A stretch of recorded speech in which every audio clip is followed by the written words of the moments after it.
क्या आप बता सकते हैं कि हमारे सबसे ज़्यादा करीब कौन है और किस तरह से और क्यों उसे हमसे दूर किया जाता है? हालांकि आपको इसका जवाब आगे इसी वीडियो में मिल जाएगा, लेकिन जैसा कि हमें बोला जाता है कि भूत की चिंता ना करें, मतलब जो बीत गया वो बीत गया, और ना ही भविष्य की चिंता हमें करनी चाहिए।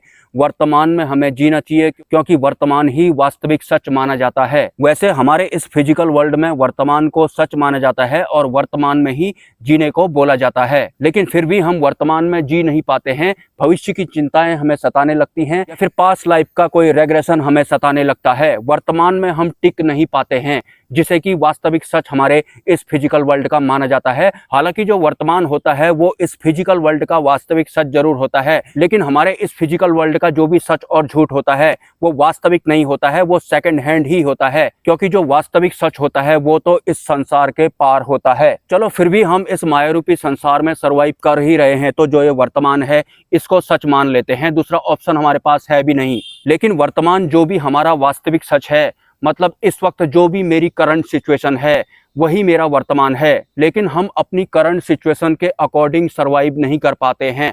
हमें भविष्य की चिंताएं सताने लगती हैं, या फिर भूतकाल की कोई घटना बार बार हमें याद आ रही होती है, हमारे वर्तमान को स्पॉइल करते रहती है। वास्तव में मेरा या फिर आपका जो वर्तमान है, जो करंट सिचुएशन है, वही हमारा सच भी है। लेकिन हम अपनी करंट सिचुएशन को एक्सेप्ट नहीं कर पाते हैं और भविष्य की वजह से परेशान होने लगते हैं, या फिर भूतकाल की वजह से बिना मतलब के ही परेशान होते रहते हैं। और ये सब हमारे मन की वजह से होता है। जो हमारा मन होता है उसे वर्तमान बिल्कुल भी पसंद नहीं आता है। मतलब जो हमारा मन होता है वो वर्तमान में बिल्कुल भी संतुष्ट नहीं होता है। तो हमारी वर्तमान में जो भी परिस्थिति होती है, हमारा मन हमें उसमें टिकने ही नहीं देता है, वो इधर उधर भागता ही रहता है। जो भी हमारे पास वर्तमान में होता है हम उसमें संतुष्ट होते ही नहीं हैं। हमारा जो मन होता है हमें किस तरह से वर्तमान से विमुख करता है, इसका एग्जाम्पल अगर मैं देना चाहूँ, जैसे कि आप एक मैरिड हैं, आपकी एक वाइफ है जो कि आपका वर्तमान है, लेकिन जैसा कि मन वर्तमान में टिकता ही नहीं है, उसकी प्रवृत्ति ही ऐसी नहीं होती है, तो आपको आपकी वर्तमान वाली वाइफ बिल्कुल भी अच्छी नहीं लगेगी,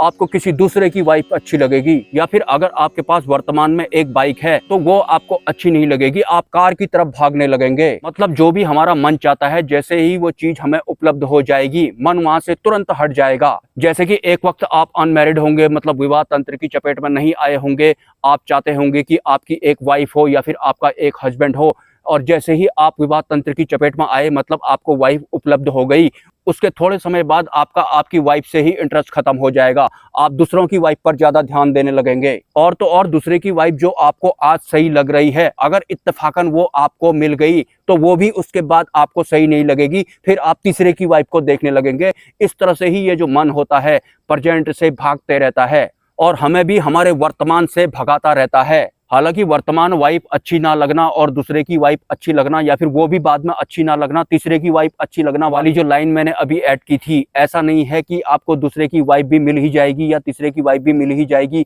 वो मिले या ना मिले, लेकिन आप अपनी वाइफ पर बिल्कुल भी नहीं टिके रह पाएंगे, क्योंकि ना तो मन वर्तमान में टिकना पसंद करता है और ना ही वो आपको टिकने देता है। वास्तव में जो मन होता है ये माया की ही एक व्यवस्था होती है। ये नई नई इच्छाएं आपके अंदर उत्पन्न करता रहता है, और जैसे ही आपकी इच्छा पूर्ति हो जाती है तो उसके बाद ये आपको किसी नई इच्छा की तरफ भेज देता है। मतलब ये एक जगह पर टिकता ही नहीं है, ये हमें भी वर्तमान में जीने ही नहीं देता है। मन को वर्तमान बिल्कुल भी पसंद नहीं आता है, इसलिए भी जो भी हमारी करंट सिचुएशन होती है हम उस करंट सिचुएशन में जी ही नहीं पाते हैं। हम ख्याली पुलाव बनाने लगते हैं, या फिर भविष्य के बारे में कुछ प्लान बनाने लगते हैं, जो होता ही नहीं है हम उसके बारे में ही सोचते रहते हैं, या फिर जो हो चुका है उसके बारे में सोचकर भी हम दुखी ही होते रहते हैं। लेकिन करंट सिचुएशन जो भी हमारी होती है हम उस पर जी ही नहीं पाते हैं, उस पर टिक ही नहीं पाते हैं, क्योंकि जो मन होता है उसे जो प्रेजेंट होता है, जो वर्तमान होता है, बिल्कुल भी पसंद नहीं आता है। जैसा कि मैंने वीडियो के शुरुआत में बोला था कि हमारे सबसे ज्यादा करीब कौन है, वास्तव में जो परम तत्व परमात्मा है, जो निराकार परमात्मा है, वही हमारे सबसे ज्यादा करीब होता है। और हमारे इस मायारूपी संसार में, या फिर इस अनंत ब्रह्मांड में, या फिर इस इनविजिबल वर्ल्ड में कोई वास्तविक सच होता है तो वो परमात्मा ही होता है, और परमात्मा हमारे सबसे ज्यादा करीब होता है, और वही हमारा वास्तविक वर्तमान भी होता है, वास्तविक प्रेजेंट भी होता है। लेकिन जैसा कि मैंने आपको बताया कि जो मन होता है उसे वर्तमान बिल्कुल भी पसंद नहीं आता है, वो हमेशा भूत भविष्य में ही भागता रहता है। मतलब जो मन होता है वो बिल्कुल भी नहीं चाहता कि आप अपने अंदर को झांको, वो आपको इस फिजिकल वर्ल्ड में ही उलझाने का काम करता है। अगर आप अपने अंदर को झांकना शुरू कर देंगे तो आपको परमात्मा भी मिल जाते हैं। लेकिन आपने नोटिस किया होगा, मुझे नहीं पता कि आपकी एज क्या है, लेकिन आज तक आपने अपने अंदर को झांकने की कोशिश की ही नहीं होगी। की भी होगी तो 5 मिनट 10 मिनट, बस, इससे ज्यादा नहीं की होगी। और जो भी हम इंसानों की प्रेजेंट सिचुएशन होती है, वर्तमान वाली जो परिस्थिति होती है, उसे कोई भी इंसान एक्सेप्ट कर ही नहीं पाता है। वो भविष्य की कोई मनगढ़ंत कहानियां बनाने लगता है और उसी हिसाब से सर्वाइव भी कर रहा होता है, या फिर अपने आप को कोई और समझकर ही सर्वाइव कर रहा होता है। जबकि वर्तमान में जो भी आपकी वास्तविक परिस्थिति है वही आपका इस फिजिकल वर्ल्ड वाला सच भी है, और उसी सिचुएशन में आप परमात्मा को भी प्राप्त कर सकते हैं। लेकिन अगर हमारी वर्तमान वाली परिस्थिति कुछ ठीक नहीं है तो हमारा जो मन होता है वो और भी ज्यादा प्रबल रूप में हमें भटकाने का काम करता है कि पहले तुम्हारे पास ये होना चाहिए, वो होना चाहिए, तुम्हारे पास वैसे वाले गुरु होने चाहिए, या फिर तुम्हारे पास कोई सिद्धि होना चाहिए, या फिर तुम्हें कुछ इस तरह का जनशून्य स्थान मिलना चाहिए, हर रोज तुम्हारे पास वो होना चाहिए, उसके बाद जाकर तुम्हें कोई बड़ी चीज मिलेगी। इस तरह से जो हमारा मन होता है हमें वर्तमान में काम करने ही नहीं देता है। वर्तमान में जो भी हमारे पास होता है वो हमें खुद भी पसंद नहीं आता है, क्योंकि वर्तमान में मन टिकता ही नहीं है, वो हमें भी टिकने नहीं देता है। आपके भौतिक जीवन में आज तक आपकी जो भी इच्छा रही थी, अगर वो इच्छा आपकी पूरी हो गई होगी, उसी दिन से आपका उसमें इंटरेस्ट खत्म हो जाता है। उसके बाद आप किसी और चीज की तरफ भागने लगते हैं, क्योंकि आपको आपका मन चला रहा होता है, आपके शरीर को आपका मन ऑपरेट करने लगता है। और जो मन होता है वो खुद ही बेकाबू होता है, उसका अपने ऊपर ही कंट्रोल नहीं होता है। हमको भी वो ऐसा ही बना देता है, हम भटकते ही रह जाते हैं, हम अपनी वास्तविक परिस्थिति को एक्सेप्ट कर ही नहीं पाते हैं। अगर हम अपनी वास्तविक परिस्थिति को एक्सेप्ट कर लेते हैं तो उसके बाद जो मन की पावर होती है वो कम हो जाती है। लेकिन इसका बिल्कुल भी ये मतलब नहीं है कि मन बिल्कुल ही दूर हो जाएगा। आप जैसे ही अपनी वर्तमान वाली स्थिति में काम करना शुरू करेंगे, उसे एक्सेप्ट करेंगे, तो जो मन है, जो कि माया का ही एक रूप है, वो आपको भटकाने की हर संभव कोशिश करता है, क्योंकि मन खुद ही बेकाबू होता है, उसमें खुद में ही लगाम नहीं होती है। एनीवेज, सूक्ष्म जगत के विषय में, या फिर इस फिजिकल वर्ल्ड के विषय में, या फिर मानव निर्मित राजनीति के विषय में, या फिर किसी भी संत महापुरुष के विषय में मैं बहुत कुछ बोल सकता हूँ, और जो ज्ञान मैं आप लोगों को देता हूँ वो ग्रंथों में ढूंढने से बिल्कुल भी आपको नहीं मिलने वाला है। क्योंकि कुछ ज्ञान जो होता है वो सिर्फ संतों की कृपा से, या फिर सदगुरु की कृपा से, या फिर एक पर्टिकुलर अवस्था में जाने के बाद ही प्राप्त होता है। वो किताबों में आपको बिल्कुल भी नहीं मिलने वाला है।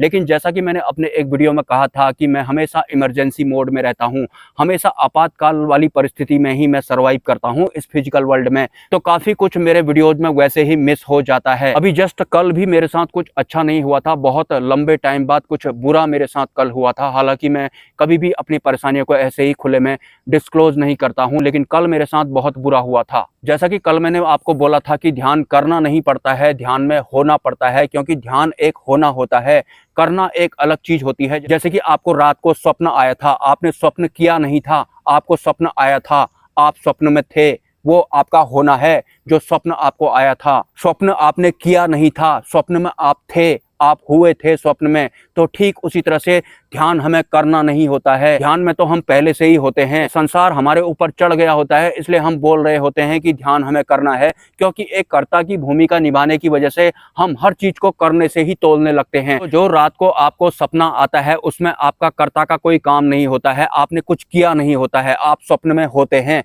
वो आपका होना होता है। ठीक उसी तरह से ध्यान भी होता है, ध्यान भी एक होना होता है। ये करना और होना दो अलग अलग विषय हैं। इस विषय पर मैं विस्तार से कभी वीडियो बनाऊंगा। अगर आपके कोई सवाल हैं तो आप मुझे कमेंट कर सकते हैं। अगर आप इस चैनल को सपोर्ट करना चाहते हैं तो इसी वीडियो के कमेंट सेक्शन में आपको एक UPI ID या फिर मोबाइल नंबर मिल जाएगा। किसी अन्य वीडियो में स्वेच्छा से सपोर्ट आप कर सकते हैं, कोई ज़बरदस्ती नहीं है। मिलते हैं नेक्स्ट वीडियो में। ब्रह्मा, विष्णु, महेश, जय मां पराशक्ति। You don't have prarabdha. Yeah, it means you will get something special in invisible world. Yes, yes, take this, my bro. Yeah.